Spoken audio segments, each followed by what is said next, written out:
కాటది మీనాక్షి క్షమావర్షి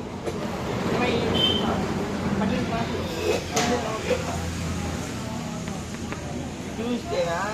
క్షమావర్షం ఏమా బాగా ఇదా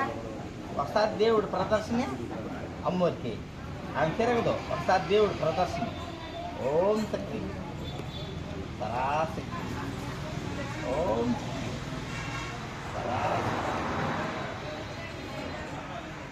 చూడు హిమవర్షిని సెలకెత్తిన తెలివి సిల్వి సరస్వతి చదువు తెలివి వచ్చిందిరా బాగా చదవాలంట చదవరా చదివే చదువు వృధా కాకుండా బాగా చదివిన చదువుదాక మాట అప్పటికి నువ్వు మెలుపుంటుంది అదే వారంలో ఒకరోజు అమ్మోరిని ఆదివారం అమ్మోరిని మనసులో తలుచుకోవాలా సరేనా కాబట్టి కొంతవరకు హిమవర్షిని ఒక గౌరవం అభిమానంగా ఎగతాళిగా కేవలంగా మాట్లాడుకున్నారు ముందర కూడా నువ్వు బాగా ప్రయోజకులయ్యి చదువు సంస్కారాలు ఏదో కంటితో చూస్తే చేతితో చేయగలిగడి అంత మాత్రం బుద్ధి సూచనతో మంచి జరుగుతుంది అంజరమైన ఆమె చదువు తెల్లయ్యా ఒకటే మన ఊరి లోపల అమ్మోరికే రేపు ఆదివారం అమ్మోరిని కొలుచుకోవాలి సరేనా